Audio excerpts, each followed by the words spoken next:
my beautiful childhood friend suddenly moved into my room. You might wonder why. My name is Adam Williams. I am just an average single office worker. But right now, I'm doing my best raising a child. The 3-year-old girl is active and sometimes a handful. Every day I was flitting back and forth between work, daycare, and home. You might wonder why I, a single man, am raising a child, and there is a big reason for that. The 3-year-old I'm raising now is my niece, Hannah. Her mother is my sister. However, my sister and her husband died in a traffic accident 6 months ago. My parents are elderly and often in and out of the hospital due to poor health. I thought of turning to my brother-in-law's family, but it seems they were not on good terms, so I couldn't rely on them. But I felt bad putting her into an institution, so I decided to raise her myself. Luckily, I have a decent income and a good amount of savings as a single man. On top of that, my workplace is flexible with hours, and my boss, who is also raising a child, fully supports me. I was told I could take time off if something happened, and even if I couldn't work for a while, I had enough money to live on. But raising a child is not so easy. Hannah, now 3, is starting to learn words and talk about various things. But because she's still developing her language skills, there are times when she can't express her feelings well. And I am not used to raising kids. I cut back my work hours and left Hannah at my parents' home or daycare during that time, but honestly, it was not sustainable. While Hannah is usually quiet when she's at my parents' house or daycare, as soon as we get home, she starts creating chaos, shouting, "I want juice, I want to play." If I scold her while she's throwing a tantrum, it only makes things worse. In the beginning, I had determined to raise Hannah, but after taking her in for a few months, I'll be honest, I was feeling down. Every time Hannah cried, I felt like she was saying that she'd be better off with her real family, and I was feeling pressured. Seeing me like this, my parents decided to help. They sent a housekeeper to help me out. They suggested I should take a little break. They probably felt bad for putting so much burden on me, considering they were in and out of the hospital. The house was a mess, and there were many times when I felt I needed a woman's touch. I was really grateful for my parents' thoughtfulness. So, today, the housekeeper was supposed to come. She's from a home cleaning service. When I saw the housekeeper who arrived, I almost screamed. And Mary, Adam, we both nearly screamed in front of the entrance. Yes, the housekeeper who came today was my childhood friend. Her name is Mary. She used to live in my neighborhood, an incredibly beautiful girl, my first love. Mary was just so gorgeous in every way that there were many other boys who also had her as their first love. She had clear skin, beautiful long black hair, a figure that developed too well, and a calm smile. There's no way not to fall for her, and indeed she was extremely popular. By the time we were in the later grades of elementary school, there were love letters in her locker every day, and there was a legendary story about her receiving countless gifts on her birthday. When we got to middle school, the number of boys she turned down was countless, and I, who had been good friends with her since elementary school and often walked to school with her, was quite resented. But our relationship as good friends didn't last forever. Around middle school, she started being followed by a bad guy. Her parents decided they couldn't solve the problem and moved away with Mary when she graduated from middle school. We kept in touch for a while, but eventually we drifted apart, and that leads us to now. I'm surprised. I thought the name sounded familiar, but I didn't expect it to be you, Adam. No, I didn't expect you to be the one coming either. Apparently, Mary had received my information from the company, but now I'm not living at my parents' house, and this place is not near my childhood home. Moreover, Mary knew that I was pretty good at housework and used to help around the house, so she didn't think I'd need a housekeeping service. But once she saw the state of my house, Mary shrugged her shoulders. What happened here? The truth is, my sister passed away in a car accident, and I've taken in my niece. What? Mary used to come over to my house a lot when we were in elementary school. So she knew my sister, and offered me condolences. I'm so sorry for your loss. Hearing those words makes me a bit sentimental. I was trying to raise her well, though I know I can't replace my sister, but I've got my hands full taking care of her, and as you can see, don't be so hard on yourself. This is your first time raising a kid. If you have time to feel down, spend it with your niece. After saying this, Mary started to get busy. She opened the windows to let in fresh air, quickly put the laundry I'd taken off into the washing machine, and started tackling the dishes pile. She was like a wizard. When I picked up Hannah from the daycare and came back home, the house was unrecognizably clean, which even surprised Hannah. Our house is so shiny. Mary's work should be finished by the evening. I figured she would have left while I was at the daycare picking up Hannah. I felt I should have thanked her for her amazing work, and just as I thought that, "Oh, welcome back." From the kitchen, Mary poked her head out. She was wearing an apron, and her appearance was that of a typical wife. "Wait, Mary, weren't you done for the day?" "Yeah, I was, but I just couldn't leave it like this. Oh, here's your key." I had left my key with Mary and asked her to leave it in my mailbox when she was finished.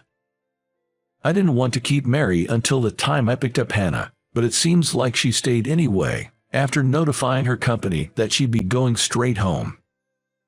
"Nice to meet you, Hannah. I'm sorry to bother you at home. My name is Mary. You must be surprised, right?" Mary squatted down to say hello to Hannah, but Hannah, perhaps a bit shy, clung tightly to my leg.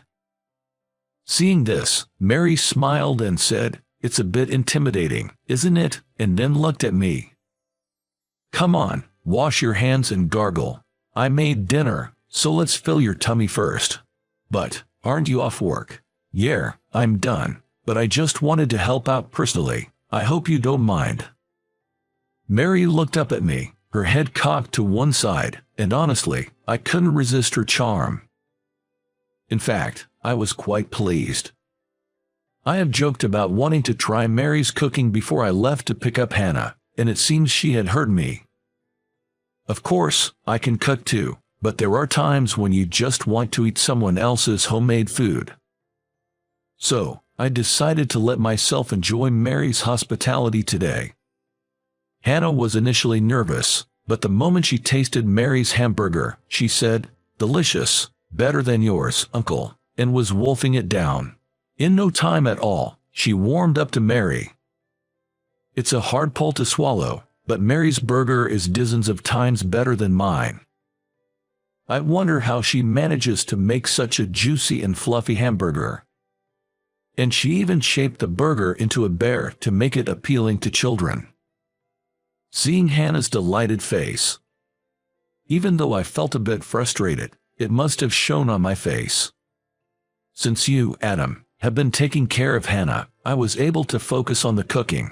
That's why it's only natural that my cooking is better than yours. She said something like that.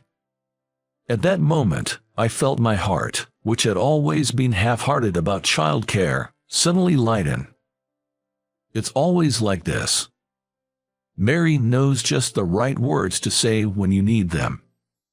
When I lost a fight in elementary school and was feeling down, Mary would comfort me, saying, "Is it really amazing to win a fight? I don't think so. You're just fine as you are, Adam."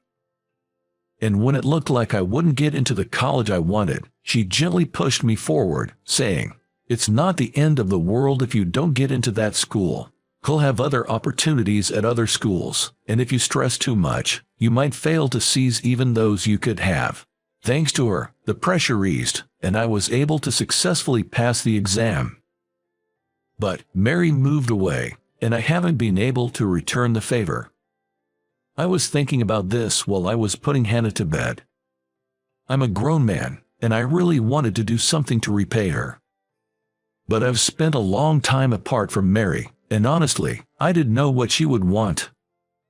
So I asked Mary, "Hey, Mary, I want to thank you for everything you did today. Is there anything you want?" When I suddenly said that, Mary looked surprised with wide eyes. What's with you all of a sudden?" "No, it's not sudden. I've been helped by you since the old days, Mary. I just want to return the favor." "That's a bit too much." Mary tried to laugh it off, but seeing my serious gaze, she coughed a little in embarrassment. "Well, if you insist, there is something I want." "Really? What is it?" "I can't promise anything, but I'll try to get it for you." "Well, a spare key to your place." What? Mary looked straight into my eyes, without making a joke. "Well, without me around, Adam, I think you'll mess up the room in no time." Also, I'm worried about Hannah. Girls grow up so fast. Even you sometimes make comments that lack delicacy, so I want to stick around for a while." Saying that, Mary extended her hand. "Are you sure about this?" "Absolutely. It will be convenient for me, and I'll be happy to have access to your house." Mary gifted me with a warm smile, so I handed her the spare key. Since then, my life has changed dramatically. In the beginning, Mary would come over in between her housekeeping service jobs, but that was just at first. Lately, she's started staying over at my place, claiming that it's too much trouble to go home. Living under the same roof with the woman I once adored. It's a wonderful thing. But the reality is, with a 3-year-old girl in the house, there's no time to dwell in such moods. Thanks to Mary taking over the housework, I can spend time with Hannah, and Hannah returns home having learned a lot at her daycare. If I take my eye off her for even a moment, I'd surely be left behind her growth.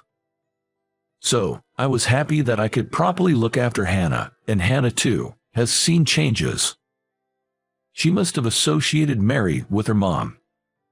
Hannah started to become more dependent on Mary, and she stopped throwing tantrums. Even if Mary isn't her mother, the presence of a woman who is there to protect her must have comforted Hannah. Before we knew it, neither Hannah nor I could imagine a life without Mary. We started going out together, playing together, just like any normal family. It was about time to be a real man. I started thinking about marrying Mary, and wishing that we could stay together forever. But what about Mary? Well, she's done so much for us, I wanted to believe she feels the same way. But this is not something I can rush into. With that thought, I hesitated. Can anyone blame me? I didn't want to ruin this relationship. But all things have an end, and that day came suddenly. Actually, I was married before. It was when Hannah was asleep, and we were enjoying a quiet drink. Perhaps buoyed by the alcohol, Mary dropped this bombshell out of the blue. What? I was so surprised that I involuntarily screamed out loud. I hurriedly clamped my mouth shut and looked at the bedroom, but Hannah hadn't woken up. Feeling relieved about that, I listened to the rest of Mary's story. I thought, this guy seems nice, I could marry him, but turned out he was a huge narcissist. He only kept me around because I was pretty, and he demanded I make an effort to stay beautiful. Can you believe that? Mary was unusually venting as she said so. Despite her beauty, Mary was always sought after for her looks. Whenever Mary did anything even slightly ungirly, they all left her. It's so much easier with you, Adam. You don't complain if I don't drink cute cocktails, or comment on the design of my pajamas. That's just because your taste is so terrible, I've given up commenting on it. What did you say? While exclaiming, Mary puckered her lips and guzzled her beer in a robust manner. She always drinks like this, but today she was even faster and more masculine.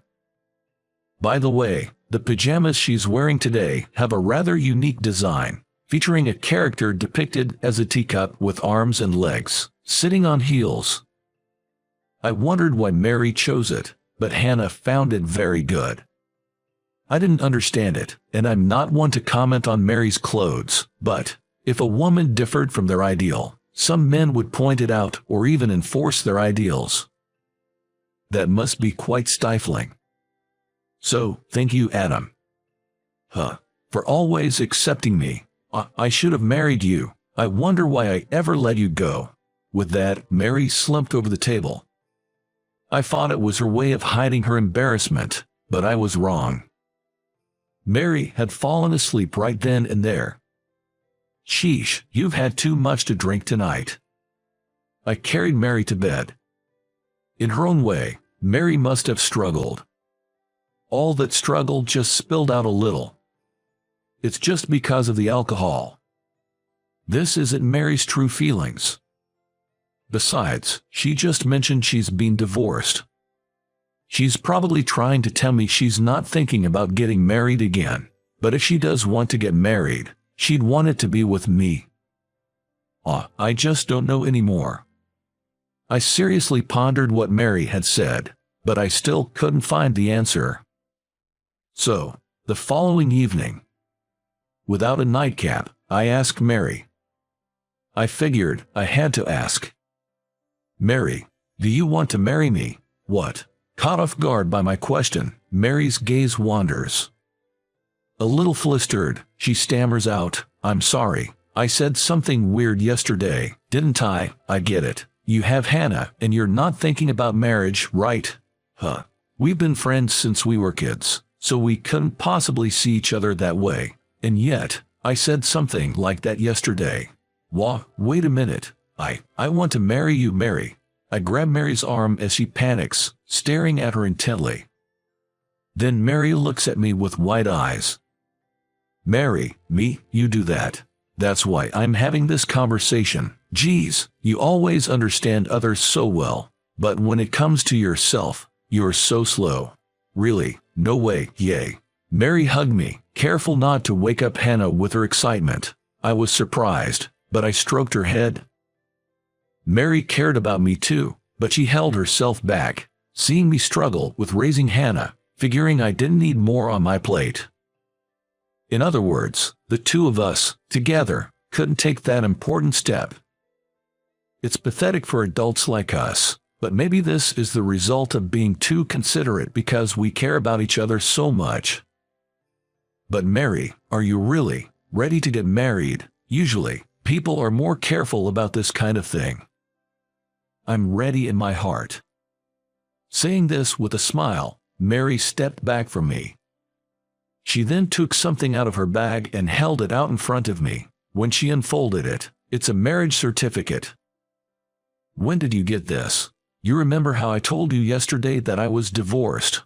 That made me want to show my commitment, so I picked this up today. Mary said this with a shy smile. Despite all the talk, I was determined to properly convey my feelings to Mary, who had prepared so well. I love you, Mary. I love you too, Adam. And with that, we both broke into laughter. Not long after, Mary and I got married. It's what you'd call a zero-dating courtship marriage. We were practically dating, but we had never been on an official date or anything like that. So, since we got married in that state, we were very conscious of each other's situation and very nervous about each other. Well, we were happy to be in that mix of beginning a relationship and a honeymoon period. You get what I mean, right? Despite all this, we didn't have a wedding ceremony. There's Hannah to think about after all. Besides, we thought our apartment was too small, so we bought a house, which meant we couldn't afford a wedding. Once we got the house and bought a car, Hannah, before we knew it, was 6 years old and had grown into a grade schooler. With our marriage, we officially adopted Hannah and we became a legal family. Now, hearing her call us Dad, Mom, brings us so much joy. And our family isn't just Hannah. There's a new addition on the way, in Mary's belly, our child, who will be Hannah's little brother or sister. Even though Mary's not showing much yet, Hannah has already started helping out around the house, perhaps in the spirit of being a big sister. Mary always said that girls grow up fast. She wasn't kidding. But there's always laughter around us. We're happier now than I could have ever imagined when it was just Hannah and me, and I am fiercely determined to protect this life at all costs. For Hannah, for Mary, for the child who's on the way, I've resolved to do my very best. How did you find it? Your subscription to the channel motivates us to create more content. Let's meet again in the next video.